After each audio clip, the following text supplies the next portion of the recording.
Okay, model number 4. In model number 4, we are going to cover the spur gears. It is totally on the gears now. That is especially about particular gear that is known as spur gear. In this module, we are going to cover what is spur gear, what are the types of gear, what is spur gear, and what is the gears nomenclatures.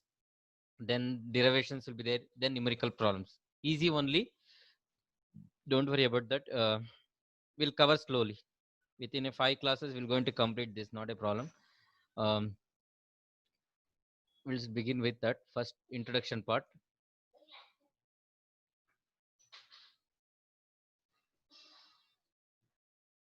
Okay, first, what is gear?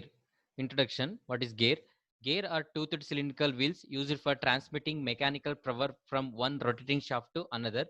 Gears essentially allow positive engagement between the teeth, so high forces can be transmitted while still undergoing essentially rolling contact. Gears do not depend on the friction and do best when friction is minimized. See, I think in a first year you have studied about EME. In that there is a one topic called power transmission. That is belt drives will comes. So power transmission means transmit the power from one shaft to other shaft, like driver to the driven shaft. So when you are going to transmit, we require one structure or member or a media. So usually there are different types of power transmission is there, like belt drives they are going to use, chain drive we are going to use, rope drive we are going to use, as well as one more is gear drives. So in the belts are not a positive drive, whereas rope also it is not a positive drive, whereas chain drive as well as gear drive are both are positive. So what is positive drive means? Positive drive means suppose when the driver wheel rotating, driven also is going to rotate. Some cases what happen when driver rotate but driven not going to rotate, maybe you are seen in the practically. So in a floor mindal sometime what happen, the belt will be move without rotating the another shaft, that is called slip. So therefore what happened that cases there is a power loss going to be take place. So in our, that's why positive drives means there is no such kind of slip problem. So directly when suppose when a driver shaft rotate one angle 1 degree angle means even driven also rotates some 1 degree angle only, that means there is no slip. So that's called positive drive. Especially gate drives and chain drives are called positive drives. Usually when the distance between the two shafts is long, then they are going to use belt drives as well as the chain drive. Like in a bikes and all we are going to use chains, bicycle and all. You've seen that to drive the shaft from engine shaft to the wheel axle. Gears when you are going to prefer means when the distance between the two shafts are very small, then they are going to prefer the gears. So therefore gears is an power transmission system. It is kind of positive transmit, that means here there is no problem of slip. So therefore it is it is not depend upon the friction, that is what he's saying here. Friction is not a problem.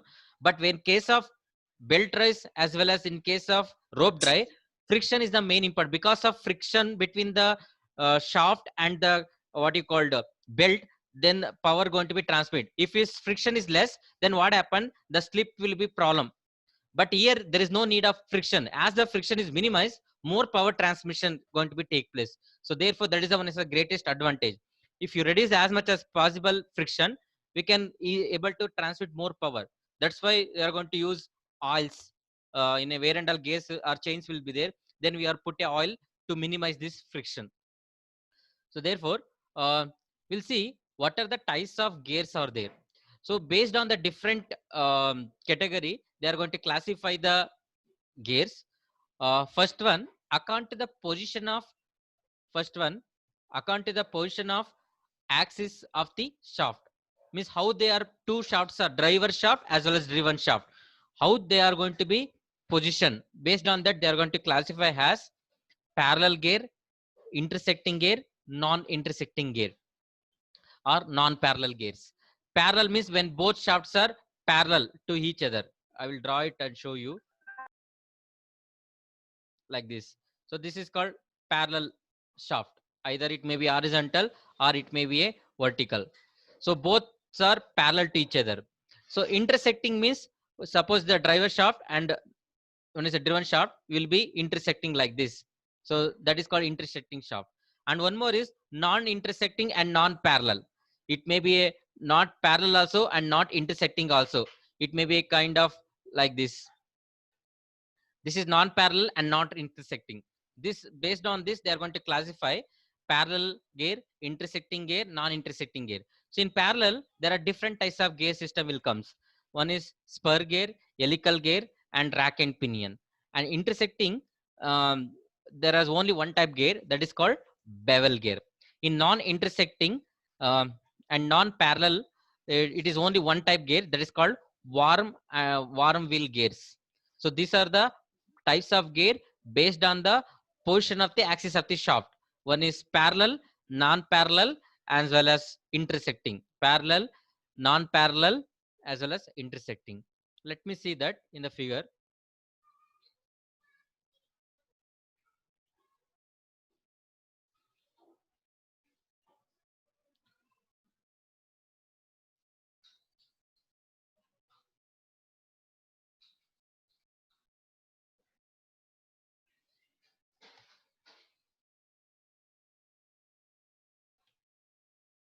Okay.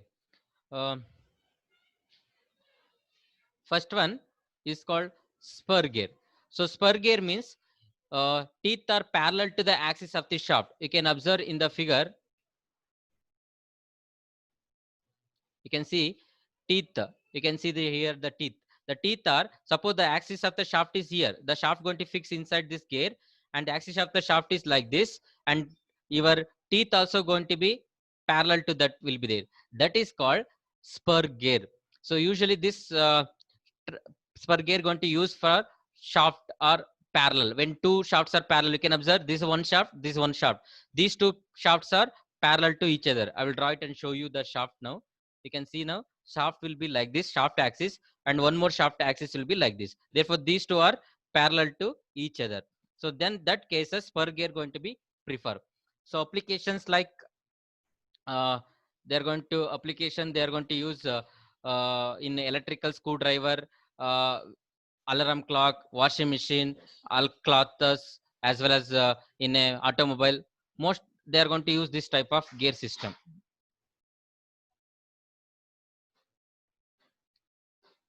Next, helical gear. So helical gear means, you can see the figure now. Helical means the teeth are not parallel. It is at an angle. You can observe in the figure directly. See the, at an angle will be there. In the line diagram you can able to see at an angle. So therefore the teeth and the helical gear cut at an angle to the face of the teeth. This gradual engagement makes helical gears operate much more smoothly and quietly than the spur gear. So the more advantage of this type of gear is, it will be noises will be reduces, and torque also produce more. Therefore it will be more quiety in operation than the compared to the spur gear. One intersecting thing about helical gear is that if the angles of gear teeth are correct, they can be mounted on the perpendicular to the shaft. So that is a one of the greatest um, specified special properties, that suppose you make an angle such a that we can make not only parallel, even we can use for intersecting like this, intersecting shaft also we can do, like we can use this type of gear. That is what they're saying. One interesting thing about the helical gear is that if the angles of the gear teeth are correct, they can be mounted on perpendicular to the shaft. Means you can see one is parallel and one is vertical, therefore perpendicular to each other. Adjusting rotation by 90-degree. When the two shafts are at 90-degree, we can use this type of gear. Where in case of spur gear, it is not possible. It should be a what you call parallel only. That is one advantage. Next one, herringbone gear. You can see the herringbone gear in the figure here. You can see that to avoid axial. And one more thing, we know that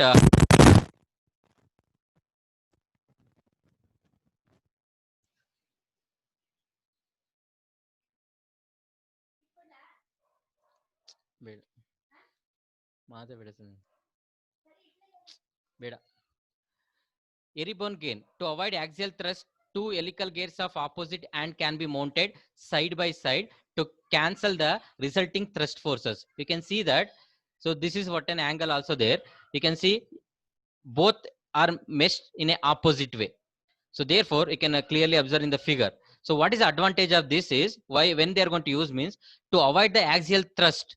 So when there is a axial thrust force comes on this side as well as another side, to cancel that, to avoid that thrust forces, they are going to use this type of Herringbone gains. So therefore, this type of Herringbone gains we are going to use in a heavy duty applications like marine engines, as well as rocket engines, as well as in a this one here flight jet planes, all they're going to use, because it will take larger torque and it will cancel the it will avoid the thrust. So therefore, airborne gears are preferably on heavy duty machinery. But disadvantages, you can see the structure, it is very difficult to manufacture compared to the spur gear. Next one is the rack and pinion. So rack and pinion are used to convert rotary motion to reciprocating motion, and as well as vice versa. You can see now, this is the pinion and this is the rack. I will I think animation I will show you once again. You can see now. So when it is going to be rotate, it's going to be reciprocate. So therefore, this type of gear mechanism is known as rack and pinion. This red color what you can see, this is the pinion, and gray color what you can see, that is called rack. So therefore, usually they're going to use in all machine guideways and all, they are going to use this type of this. Suppose you use tile stock, no, when you rotate the tile stock wheel, the spindle will move linear direction. Then they are going to use this type of gears, pinion. So all in machines, for the base, they are going to use this type of gear mechanism, that is called rack and pinion mechanism. And one more very famous application is steering mechanism, they are going to use in a cars. That is one more application. Next one is bevel gear. So bevel gears is useful when the direction of the shafts rotates need to be changed. These are usually mounted on the shaft with 90-degree each other. You can able to see that here. This is called bevel gear.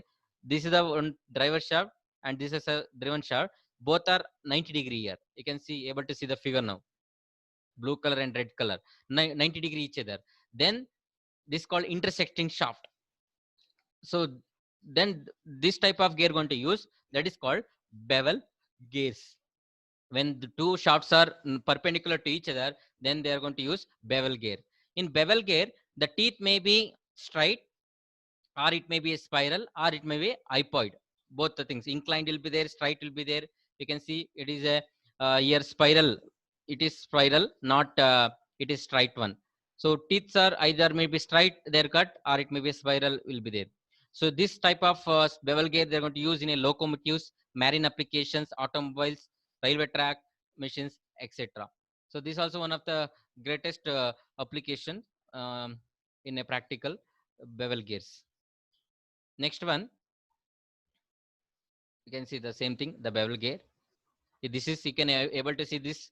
You can, this is straight cut. You can see straight one, whereas here spiral will be there at an angle, like curve shape. Next one, Warham and Warham gear. So Warham gears are used when larger gear reductions are needed. It is common for Warham gears to be reduction 20:1, even up 300:1. What is gear reduction?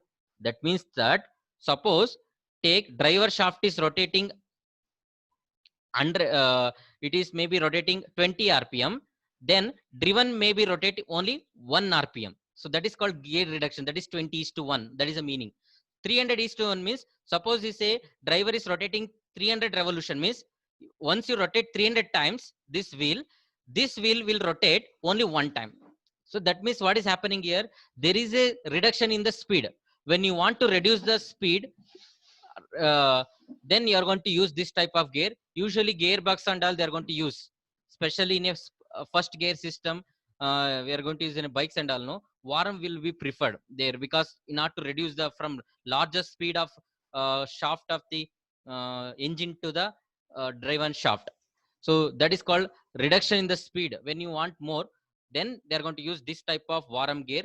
You can see that this Warham wheel either parallel, non-parallel, and non-intersecting. So that is called Warum wheel. Many Warum gears have intersecting property and no other gear such that, but the gear cannot turn the worm. Worm gears are used widely in material handling, transportation, automobile, etc. Where and all you would need more torque means speed should be reduced. Then they are going to use this type of gear arrangement that is called Warum and Warum wheel. So this is Warum wheel and this is called black color Warum. This is Warum, this is called Warum wheel. So this is called Warum and Warum wheel gear.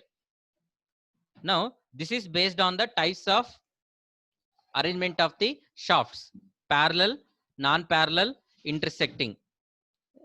Now next is classification of gear based on the category of peripheral velocity of the gear. Either it may be a low velocity, medium velocity, or high velocity. So when they say low velocity means when you use less than 3 meter per second, speed is less than, velocity is 3 meter per second, then that is called low velocity gear. Medium velocity means 3 to 15 meter per second. High velocity gear means more than 15 meter per second. According to the type of gear arrangement, third category is according to the type of gear arrangement, internal gear and external gear. You can see these two gears are there. These two gears are mate with each other externally. You can see externally. Whereas in case of here, figure this one, here one gear, big gear, and this small gear. Usually it is called pinion. It will be rotated inside this big gear. That is called internal gear. So because these two gears are measured internally, these two gears measure externally. So this called external gear and this called internal gears. So this is based on the account to the type of arrangement. And last category is according to the position of the teeth or type of teeth. They are going to classify the teeth. One is called straight teeth, inclined teeth, curved teeth. Straight teeth means already discussed, which is having straight teeth, spur gear, having a straight gear or straight teeth will be there. Inclined, which is having helical gear as well as airborne inclined teeth, only helical gear will be there. And curved teeth, Warum gill only, or Eribone gain are also curved teeth will be there. Straight teeth, even bevel gear also having a straight teeth. Inclined, even bevel gear also there. But curved teeth only on the spiral gear, or it may be Eribone gain, and also in Warum gear only having the curved teeth. So this is based on the classification of gear on the position of profile of the gear teeth. So this is the classification of teeth based on the 4 category, based on the types of arrangement of shafts, based on the speed of the gears, based on the arrangement of the gears, and fourth one is based on the profile teeth.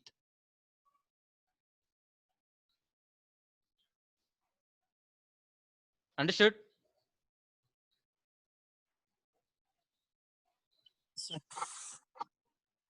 Yes, sir. Okay.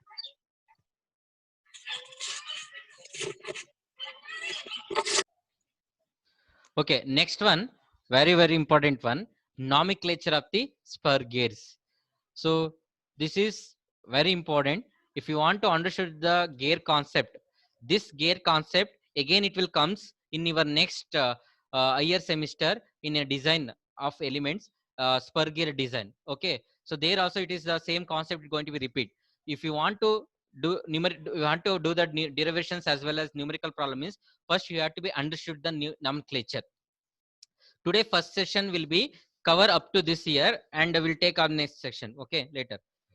So this nomenclature means like definition, how we done for camps. In the same way we are going to discuss each nomenclature definition. They will ask in the exam for 2 marks each one, some nomenclature 3 or 4 or 5 for each having 2 or 1 marks. So let's begin. For in order to discuss the nomenclature, you have to be write this figure. Here there for a example sake they shown 2 spur gear. We are deal with now only spur gear, no any other gear we are going to deal with in this module. We are only deal with the spur gear. So spur gear means it is having a straight teeth, and this is going to be used when the 2 shafts are parallel to each other. Keep this in mind. So therefore we need to understand what is the nomenclature of the spur gear. For that, they're shown two teeth, and they've shown the so many things here like addendum, addendum, face width, top land. Let me see what are the things that one by one. Please listen properly. First one, addendum. So what is addendum?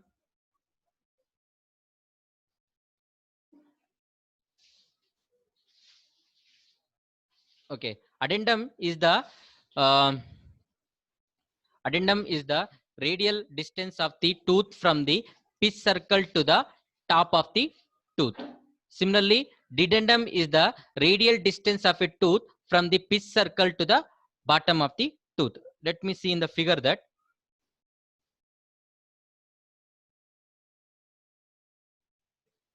You can see now. Where is the pitch circle? This one, middle one is the pitch circle. From this pitch circle to the top, it is called addendum. From the same pitch circle to the bottom of the teeth is called dedendum. From pitch circle to top, it's called addendum. From pitch circle to the bottom is called dedendum. Next one, addendum circle, dedendum circle. It is the circle drawn through the top of the teeth and is concentric with the pitch circle. Dedendum circle means it is the circle drawn through the bottom of the teeth. It is also called root circle. You can see now. See, addendum circle, dedendum circle.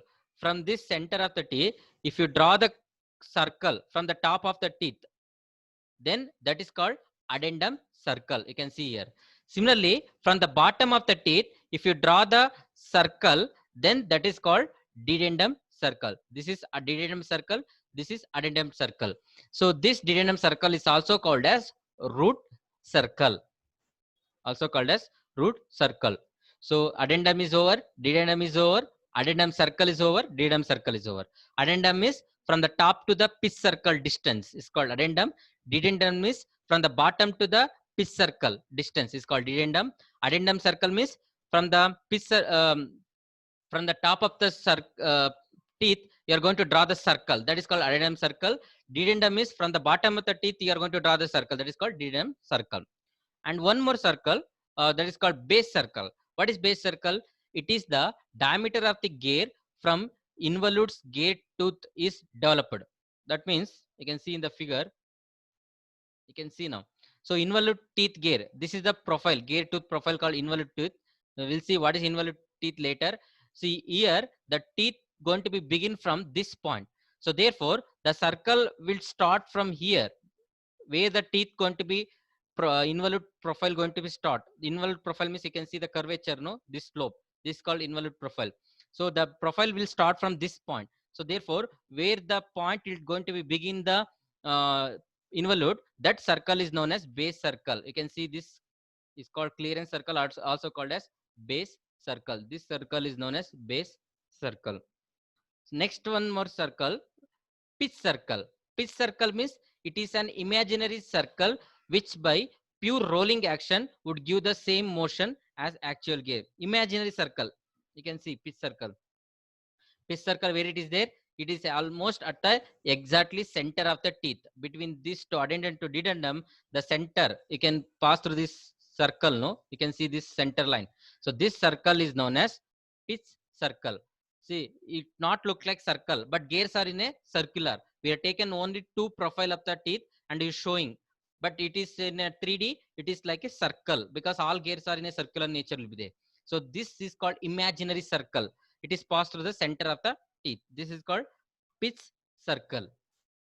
Next one is pitch circle diameter. It is the diameter of the pitch circle. The size of the gear is usually specified by the pitch circle diameter here. That means here we are going to measure the, this is the circle, pitch circle. From this center to here, we measure the radius as well as we called as diameter. So that is called pitch circle diameter here, from this point to the center. So therefore, the size of the gear depend upon the pitch circle. More the pitch circle diameter means size is more, gear size is more. Lesser the pitch circle diameter means size is less. That is called pitch circle diameter. It is also known as pitch. These are the nomenclature. Next, we'll continue that. Diametral pitch. So how to calculate the diametral pitch? PD. It is the ratio of number of teeth per unit length of the pitch circle diameter. It is the ratio of number of teeth. Number of teeth means T. Pitch circle diameter. Pitch circle diameter called as D. Therefore, this T by D ratio is called as diametral pitch. Diametral pitch. T by D. So pitch circle we can calculate it as pi d divided by t. Therefore, in place of here d, we can substitute pct by pc pct by pi. Therefore, what happened? Tt get cancelled. Pi will be multiplied by over here. Therefore, pd we can call it as either t by d or pi by pc, where pc is nothing but pitch circle, pd is nothing but diametral pitch. So these are the very terminologies very much important when you're solving the derivation as well as problems. And one more very important next one is called module. Entire gear design will begin from this pitch circle as well as module. This is also very important one. Usually they will ask you in exam this terminology definition. Module. What is module? It is the ratio of pitch circle diameter to the number of teeth. Ratio of pitch circle diameter to the number of teeth. That ratio D, pitch circle diameter means D by number of teeth we called as T. This ratio we called as module. Pitch circle diameter can see in the figure here.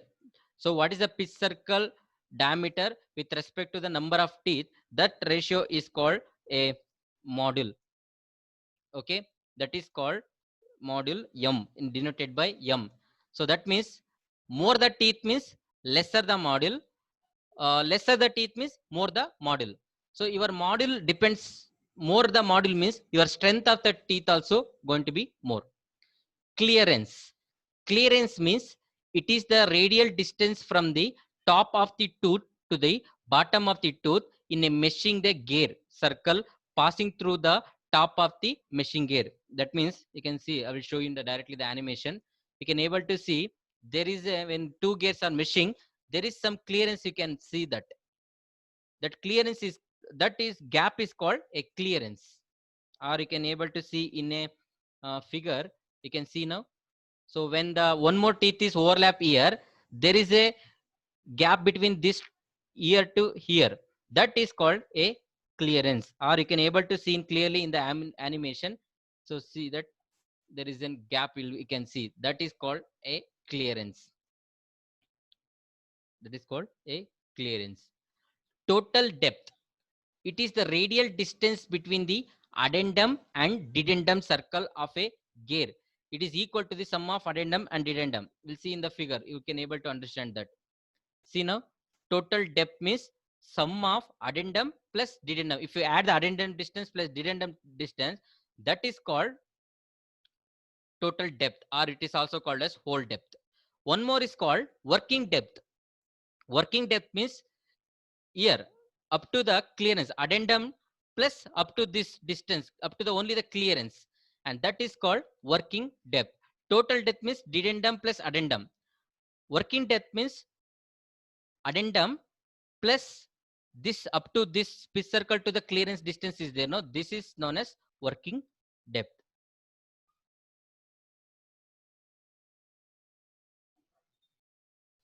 Okay. Next one, very important, that is called pitch point. So pitch point means it is a common point of contact between the two pitch circle. You can observe in the figure, this is one gear and this another gear. You can able to see the blue color. No, these are two gears. When are mesh each other, for one first gear, the pitch circle is this one, and second gear at the bottom one, the pitch circle is this one, and where these two pitch circle are meeting at this point, that is called P. That is called a pitch point. That is called, you can able to see this here, that is pitch point. I will show in a video also. Next, pressure angle. Pressure angle is also very important. pressure angle, it is the angle between the common normal to the two gear teeth at point of contact and the common tangent at the point P. You can able to see now here phi, it is denoted by phi. So this is called a pressure angle. What they're saying is it is the angle between the common normal to the two gears. Common normal means, so you can able to see now. So this is the normal and line. This is the normal line. Okay. Point. It is the angle between the common normal to the two gear teeth at point of contact and the common tangent at point common tangent at the point of pitch point. So you can see the pitch point. Through this pitch point, I'm going to draw one tangent. Through that pitch point, I'm going to draw one line, and through this point, I'm going to draw one more line, that is tangent. This between these two angle is there, no? This is called a pressure angle. It is the angle between the common normal to the two gaze teeth at point of contact. Point of contact, you can see here one point of contact. Point A is the one point of contact and point C is one point of contact. Through this, I'm going to draw one line, this line. And from the pitch point, I'm going to draw one tangent. So between these two, what is the angle it made? That is called phi. I will explain you once again. The line which is passing through the point of contact, that means here that between these two teeth, the point of contact A, between these two teeth, point of contact C, between that we are going to draw one line intersecting to this A and C, and from the pitch point we are going to draw one tangent. And what is the angle made between these two lines? That is called pressure angle. This is also one of the very important things we have to be considered in the designing of the pressure angle. So it is usually angles they are going to prefer is 20 degree or 14.5 degree will be there. This is a standard 14.5, either 20 degree they are going to prefer the pressure angle. So it is denoted by symbolic notation phi. In numerical problems also we're going to use the same notation. Now circular pitch. So circular pitch, it is the distance measured on the circumference of the point of one teeth to the corresponding point on the next teeth. That means you can see pitch, you know, right? Pitch means what? Distance between the two consecutive thread. In place of thread, what we called as. Similarly in gears also, this is one point, and what is the distance between two consecutive teeth from this point to here? This is called a circular pitch. From this point to this point, distance between the two consecutive teeth is known as circular pitch. Like thread, how we are saying distance between the two thread is pitch, no? In the same way, how to calculate this circular pitch? PC is equal to pi d divided by t, where d is the diameter of the pitch, diameter of the pitch circle, t is the number of teeth, and pi is anyway constant. By this we can calculate circular pitch. Next one is working depth. I already told you working depth. You can see this figure here. Working depth means it is a radial distance from the addendum circle to the up to the clearance. From the addendum circle up to the clearance means here, from addendum to up to clearance, this radial distance we call as working depth. Next one, tooth thickness. Tooth thickness, you can see in the figure here. It is the width of the teeth measured along the pitch circle. This is a pitch circle. We are going to measure along with this pitch circle only. That means the center only, not ear or ear, because teeth here the thickness is different, here the thickness is different, but only we are going to measure the thickness along the pitch circle from ear to ear. That is known as tooth thickness. Next one is tooth space. It is the width of the space between the two teeth, adjacent teeth, measured along the pitch circle. You can see this one. It is the width of the space between the two adjacent teeth measured along the pitch circle. Again here only. Gap, no? This gap. This gap is called as width, or space is called as width, which is measured along the pitch circle only. Next, face. Face of the teeth. Face of the teeth means it is the surface of the gate tooth above the pitch surface. I think go to the previous only figure. You can see this is the pitch circle. From this above, this portion is known as face, and below this portion is known as flank. That is what they're saying. Face of the tooth is the surface of the gate tooth. Above the pitch surface is called face. Below the pitch surface is called flank. That is, one more time I will show you. Above the fish surface is face, and below the fish surface is flank. Top land, it is the surface of the top of the teeth. That means this one, this called top land, top surface of the teeth. Next, face width, it is the width of the gear tooth measured along parallel to the axis. See now, this is the axis of the shaft is here, like this, in a z direction, like this will be there. Along with, we are going to measure that width, that is called face width, like this. This is called face width, and this is called top land. Next, profile, it is the curve formed by the face and flank of the teeth. That means this one, this curvature, no. So when you are going to cover from flank to face, what is the curvature shape you will get? That is called gate tooth profile. Fillet radius, it is the radius at the connected root circle. You can see now here, root circle, connect to the root circle, we are going to provide radius. That is called radius connect to the root circle to the profile. This is the profile. Through that profile to the bottom circle is addendum is here, we are going to provide some curvature, fillet. This is called fillet. Now, one more very important, please, you understood carefully this one. This is very important in your derivation. Path of approach. First one, path of approach.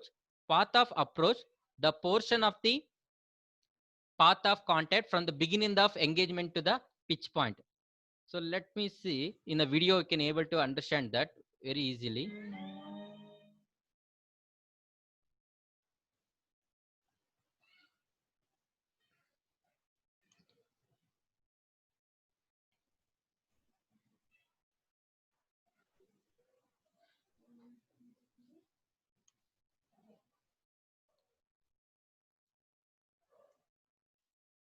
I'll repeat once again. From beginning of engagement, that is point A, to the pitch point, it is called path of approach. You can see that the green color circle is moving up to this point P. This is called pitch point.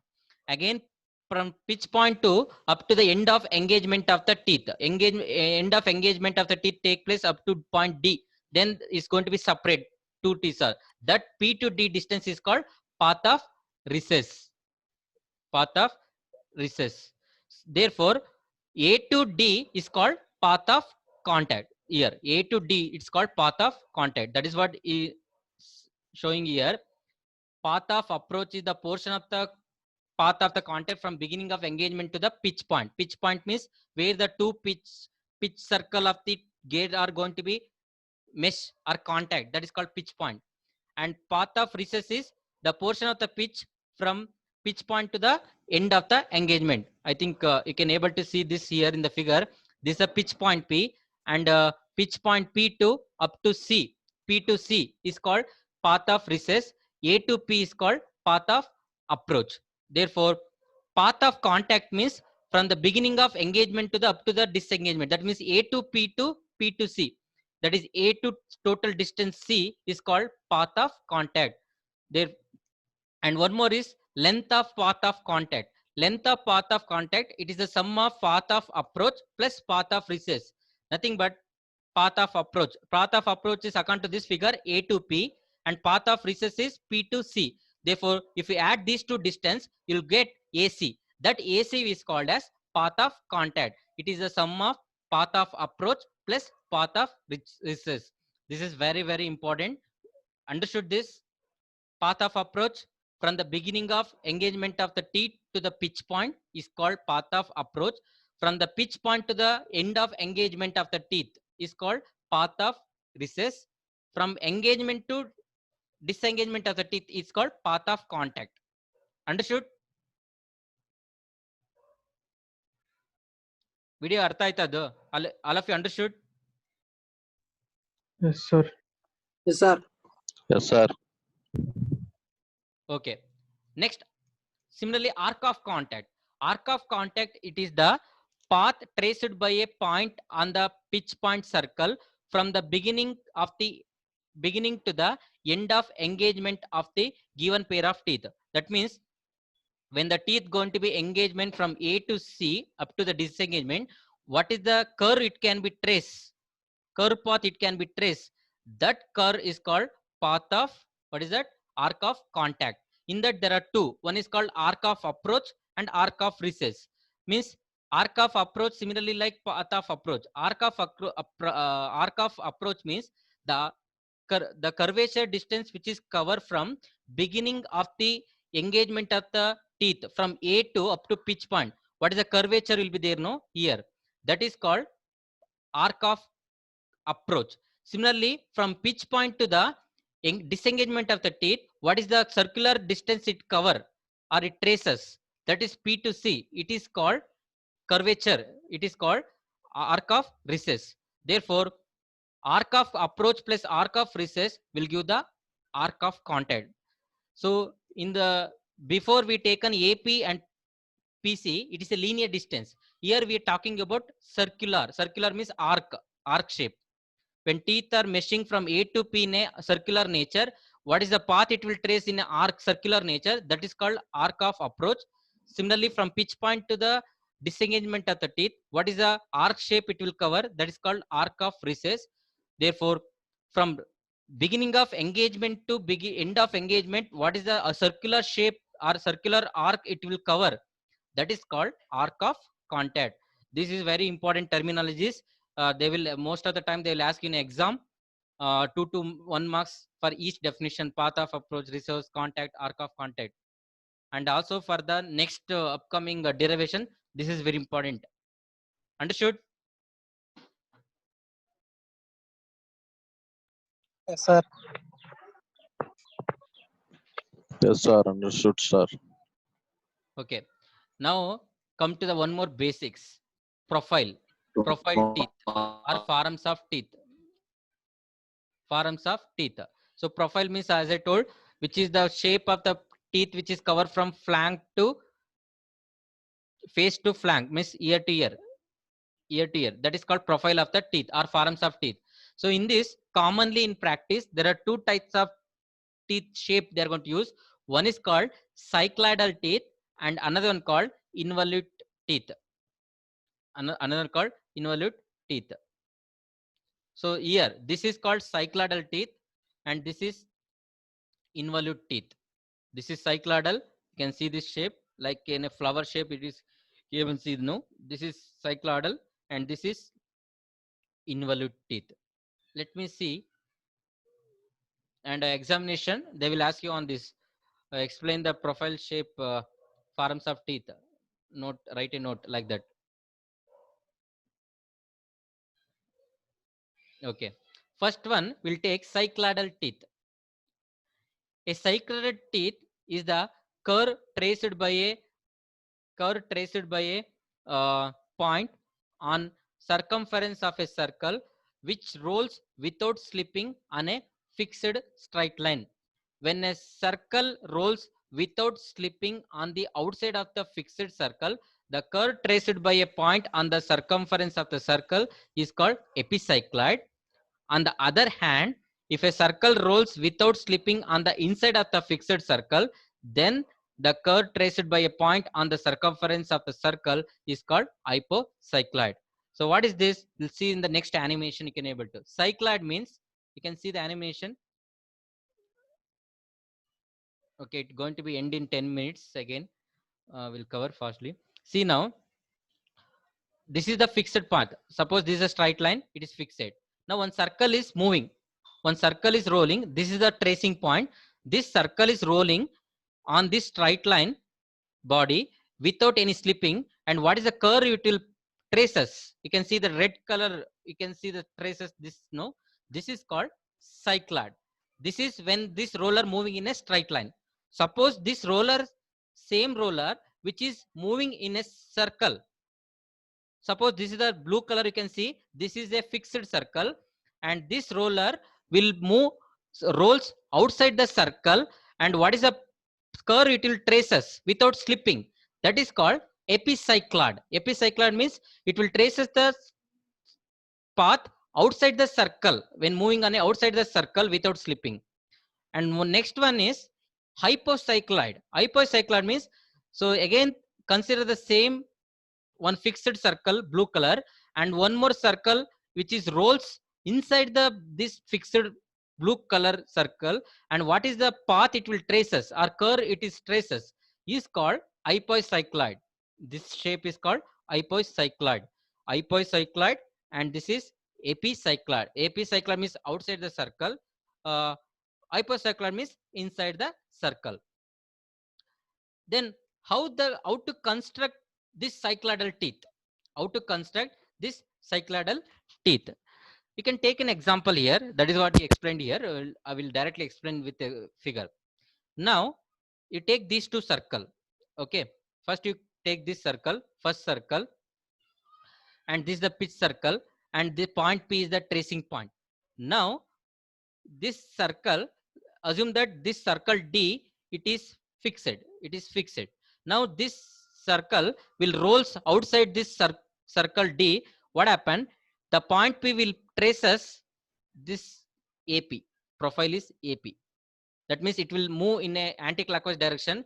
When it rolls on the outside this circle, it will, the point P will traces this curve. That is AP curve. That is one profile. Similarly, take B, which is now this B, which is rolls now on this circle, and point P will traces inside this circle. When the point circle D will rolls outside this C, the point P traces inside the circle, that is P to B. Here outside the circle A to P, here inside the circle P to B. So therefore, finally if you join A to P to P to B, what is the shape you can get? No, this is called as cycloidal teeth. This is called as cycloidal teeth. Therefore, in order to form the cycloidal teeth, it should be epicycloid and hypocycloid should be there. So this is epicycloid, means outside the circle. Hypocycloid means inside the circle. The point P will traces A to B, and finally it forms a shape. That shape of the curve or profile is called cycloidal teeth. Similarly, on the other side, same dotted line you can see, no, other side, reverse. It is anti-clockwise. From if it is rotated clockwise, it will traces A dash to B dash. So finally, if you join these two, you'll get a what you call cycloidal teeth. Now very important, we are that is involute, because most of the profile what we are going to use for manufacturing this involute only. Let me see what is involute teeth. An involute of a circle, an involute of a circle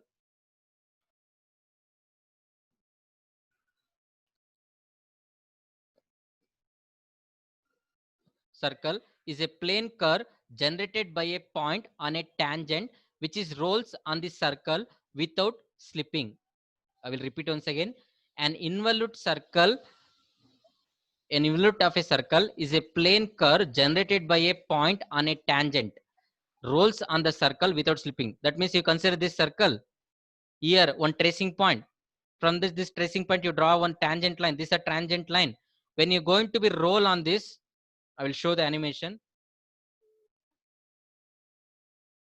Okay, now you can see that this tangent line which is rolls on this circle without slipping, what is the shape it draw, curve it will trace or draw, that is called involute teeth. You can see that, able to see that? No, this is what involute of a circle is a plane curve generated by a point on the tangent. That is, this is the tangent line and this is the point which is going to be roll without slipping. Then what is the path it will trace or generate, that is called involute profile.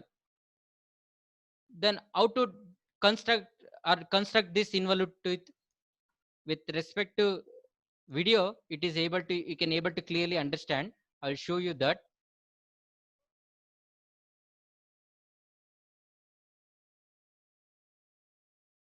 Now, so take one circle, one quadrant you consider. Now this quadrant you divide into equal number of segments or equal number of angles, like A0 to A4. Now, from this each point, you draw one tangent lines, like B1, B2, B3, B4, like that, tangent line. Now,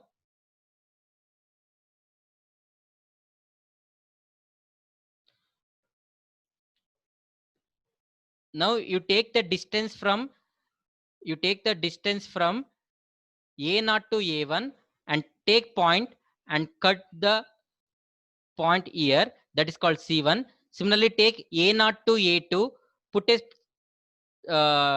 what is the compass here and cut the mark, that is called C2. Similarly, measure the distance from A0 to A3, put a point on here and cut mark a point on B3, that is called as C3. Now again measure from distance A0 to A4 and take a compass on here and mark on the B4 line, then that is called C4. Now we got C1, C2, C3 as well as C4 line we got. Now what you have to do, you are going to draw a one, you are going to joining this. What is a circle? It will form or shape, it will form this curve, that is called involute profile or involute form. I will repeat once again. See, now I taken one quadrant. This quadrant I divided into equal number of segments from A0 to A4. Then from each point of segment, I drawn one tangent like B1, B2, B3, B4. Then I will measure the distance from A0 to A1 and I take a compass. I will put on this A1 point and I will cut on the B1 line. Similarly, I will take compass, measure the distance from A0 to A2. I will put a compass here. I will cut a arc on this B2, that is called C2. I will show you the video. C1, and here again we measure, cut a arc here, mark it, and it is C2 will comes here. Similarly, you measure A0 to A3, C3, C4. Now you join from C1 to C4. What is the curve it will trace now? That shape is called involute shape. You can see now along with the gear they're shown. That means what are the nomenclature when I'm going to explain, I figure I shown. That is called involute profile. So this is about construction of involute teeth. That is only the explanation here, but I clearly explained through the this one animation. Understood up to